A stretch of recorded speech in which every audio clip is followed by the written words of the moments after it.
பிள்ளையானின் சிறை சந்திப்பில் வெளியாகிய விடயம் கோட்டாபய சாலைவுக்கு வலை பேச்சு. விடுதலை புலிகளின் தங்கப் பொருட்களுக்கு ஏற்பட்ட நிலை சிஐடியினர் வெளியிட்ட தகவல். சிஐடியின் அறிவிப்பிற்கு பிறகு கம்மன்பில தலைமறைவு வெளியான காரணம். செம்மணி வழக்கில் திடீர் திருப்பம், திடீரென இடமாற்றப்பட்ட யாழ் மாவட்ட நீதவான். கொன்று புதைக்கப்பட்ட மக்கள் அதிர வைக்கும் ஆணைக்குழுவின் அறிக்கை.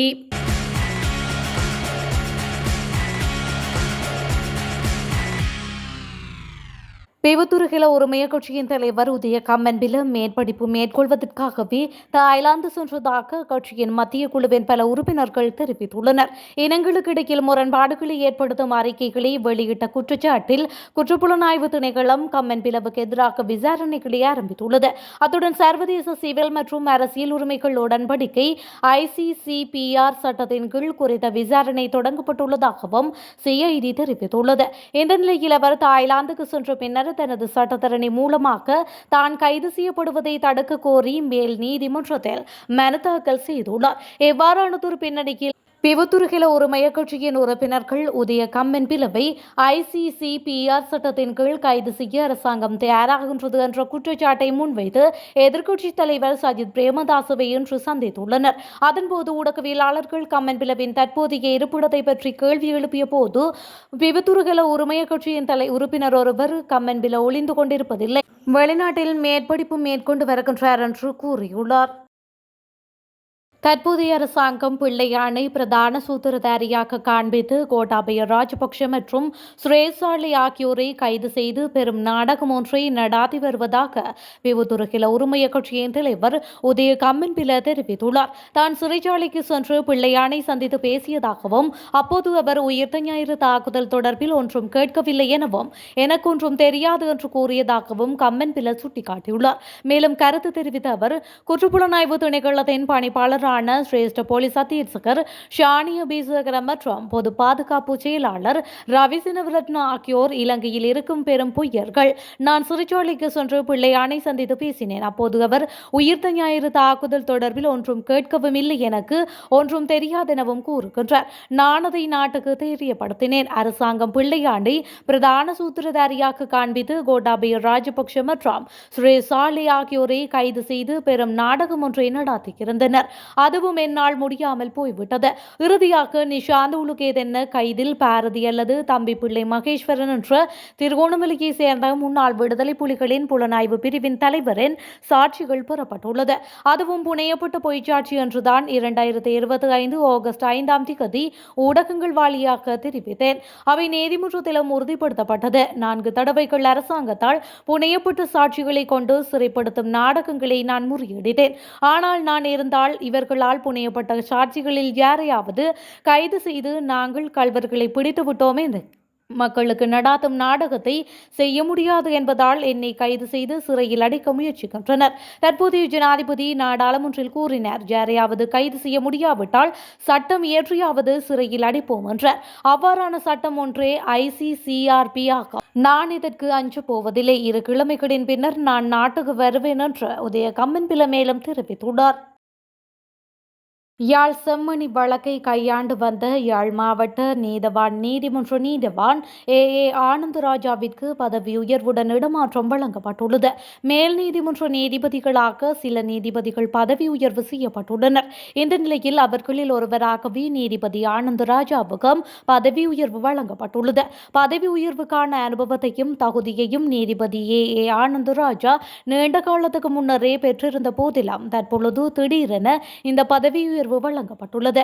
இதனால் நீதிபதி AA ஆனந்தராஜா செம்மணி புதைகுழி தொடர்பான வழக்குகளை இனிவரும் நாட்களில் கையாள முடியாத நிலைமை ஏற்பட்டுள்ளது.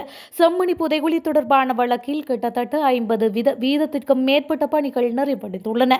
பணிகள் இவ்வாறு வேகமாக நிறைவடைவதற்கு நீதிபதி ஆனந்தராஜா காட்டிய அக்கறையும் அவருடைய அர்ப்பணிப்பான செயற்பாடுகளுமே காரணம் என்று துறைசார் செயற்பாட்டாளர்கள் சுட்டிக்காட்டியிருந்தனர். இவ்வாறான பின்னணியில் அவருக்கு பதவியுயர்வு வழங்கப்பட்டு செம்மணி புதைகுழி தொடர்பான வழக்கை அவர் கையாள முடியாத நிலைமை ஏற்பட்டுள்ளமையும் குறிப்பிடத்தக்கது. வடக்கில் மீட்கப்பட்ட விடுதலை புலிகளின் தங்கப் பொருட்களில் 5,000க்கும் மேற்பட்ட பொருட்கள் மத்திய வங்கிக்கு அனுப்பப்பட்டுள்ளதாக குற்றப்புலனாய்வுத்துறை தெரிவித்துள்ளது. குறித்த தகவலை குற்றப்புலனாய்வுத்துறை நேற்று கொழும்பு தலைமை நீதிவான் நீதிமன்றத்தில் வைத்து அறிவித்துள்ளது. அத்துடன் இராணுவ தலைமையகத்தின் பாதுகாப்பு பெட்டகங்களில் உள்ள தங்கப் பொருட்களை முறையாக எண்ணுவதற்காக தேசிய ரத்தின கற்கள் மற்றும் நகைகள் ஆணையத்தின் அலுவலகம் தற்காலிகமாக குற்றப்புலனாய்வுத்துறை தலைமையகத்தில் நிறுவப்பட்டுள்ளது. ஆணையத்தின் உதவியுடன் தங்கப் பொருட்களின் எடை மற்றும் மதிப்பு ஆதாரமாக பதிவு செய்யப்படும் என குற்றப்புலனாய்வுத்துறை அதிகாரிகள் தெரிவித்துள்ளனர். கடந்த ஏப்ரல் 29ஆம் தேதி மீட்கப்பட்ட குறித்த தங்கப் பொருட்கள் இராணுவத்தின் காவலில் இருப்பதாக போலீஸ் மா அதிபர் பிரியந்த வீரசூரிய முறைப்பாடு அளித்திருந்தார். இதனையடுத்து நீதிமன்றத்தின் உத்தரவின் பேரில் தங்கப் பொருட்களை எண்ணி அவற்றை காவலுக்கு மாற்ற இலங்கை மத்திய வங்கி நடவடிக்கை எடுத்தமையும் குறிப்பிடத்தக்கது. செம்மணியில் அகழ்ந்தெடுக்கப்பட்ட 90% மேற்பட்ட சடலங்கள் சாத்தியமான நீதிக்கு புறம்பான கொலைகளை குறைக்கும் வகையில் புதைக்கப்பட்டிருந்தன என இலங்கை மனித உரிமைகள் ஆணைக்குழு தெரிவித்துள்ளது. யாழ் செம்மணி மனித புதைக்குழி தளத்தில் நடைபெற்று வரும் விசாரணை குறித்த விரிவான அறிக்கையில் இலங்கை மனித உரிமைகள் ஆணைக்குழு இதனை தெரிவித்துள்ளது. இந்த அறிக்கையில் முன்னேற்றம் மற்றும் குறிப்பிடத்தக்க சவால்கள் எடுத்துக்காட்டப்பட்டுள்ளதுடன் நீதியமைச்சர், காவல்துறை மா அதிபர், பாதுகாப்பு அமைச்சர், இராணுவ தளபதி, உயர்கல்வி அமைச்சர், நிதியமைச்சர் ஆகியோருக்கு 16 பரிந்துரைகளும் முன்வைக்கப்பட்டுள்ளன. கடந்த ஆகஸ்ட் 3 மற்றும் 4ஆம் தேதிகளில் நடாத்தப்பட்ட உண்மை கண்டறியும் பணியில் புதைகுழி தளம், யாழ்ப்பாண பல்கலைக்கழகத்தின் தடயவியல் மருத்துவத்துறை மற்றும் காணாமல் போனோர் அலுவலகம், நீதவான்கள், தடயவியல் நிபுணர்கள், சிவில் சமூக பிரதிநிதிகள் மற்றும் காணாமல் போனவர்களின் குடும்ப உறுப்பினர்களுடன் சந்திப்புகள் இடம்பெற்றன. அறிக்கையிடும் காலப்பகுதியில் 200க்கும் மேற்பட்ட மனித எச்சங்கள் மீட்கப்பட்டதுடன் முதற்கட்ட கண்டுபிடிப்புகள் 90% மேற்பட்ட உடலங்கள் சாத்தியமான நீதிக்கு புறம்பான கொலைகளை குறிக்கும் வகையில் புதைக்கப்பட்டிருந்தன என்பதை குறிக்கின்றன. போதுமான தடயவியல், மானிடவியல் மற்றும் தொல்பொருள் நிபுணர்கள் இல்லாதமை, மேம்பட்ட கார்பன் டேட்டிங் முறைகளுக்கான வரையறுக்கப்பட்ட அணுகல் மற்றும் மரபணு பகுப்பாய்வில் உள்ள சவால்கள் உள்ளிட்ட நிபுணத்துவம் மற்றும் தொழில்நுட்பத்தில் முக்கிய இடைவெளிகளை இலங்கை மனித உரிமைகள் ஆணைக்குழு அறிக்கை அடையாளம் கண்டுள்ளது. நிதியுதவியில் தாமதங்கள் மற்றும் சட்ட அமுலாக்க அதிகாரிகளால் ஏற்படும் மிரட்டல்கள், பொறுப்புக்கூறல் மற்றும் ஊடக சுதந்திரம் குறித்தும் மனித உரிமைகள் ஆணைக்குழு கவலைகளை எழுப்பியுள்ளமையும் குறிப்பிடத்தக்கது. நுவரெலியாவில் ஐஸ் போதைப் பொருள் தயாரிக்கும் தொழிற்சாலை ஒன்று விசாரணையில் கண்டுபிடிக்கப்பட்டுள்ளதாக பொது பாதுகாப்பு அமைச்சர் ஆனந்த விஜயபால தெரிவித்துள்ளார். தற்பொழுது தடுப்பு காவலில் வைக்கப்பட்டுள்ள பாதாள உலக குழுவைச் சேர்ந்த மன்தினு பத்மஸ்ரீ அல்லது ஹெகல்பத்ர பத்மே இந்த தொழிற்சாலையில் ரூபாய் 4 மில்லியனுக்கும் அதிகமாக முதலீடு செய்துள்ளதாக அமைச்சர் குறிப்பிட்டுள்ளார். அத்துடன் நுவரெலியாவில் உள்ள ஒரு வீட்டை போதைப்பொருள் தொழிற்சாலையை நடாத்துவதற்கு வாடகை எடுத்துள்ளதாகவும் இதற்காக 2000 கிலோவுக்கும் அதிகமான ரசாயனங்கள் நாட்டிற்கு கொண்டுவரப்பட்டிருப்பதாகவும் அவர் கூறியுள்ளார்.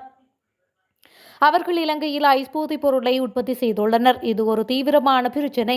நடந்து வரும் விசாரணைகள் கூடுதல் தகவல்களை வெளிப்படுத்துகின்றன.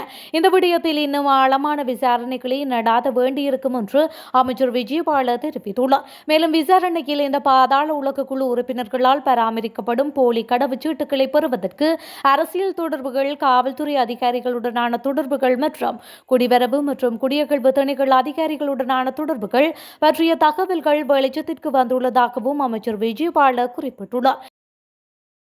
ஊழல் மோசடியில் ஈடுபட்டுள்ள அரசியல்வாதிகளுக்கு எதிராக தொடுக்கப்பட்டிருக்கும் வழக்குகள் மற்றும் அவர்களின் பெயர் உள்ளிட்ட விவரங்களை தேசிய மக்கள் சக்தியின் நாடாளுமன்ற உறுப்பினர் லக்ஷ்மண் நிபுண ஆராய்ச்சி வெளியிட்டுள்ளார்.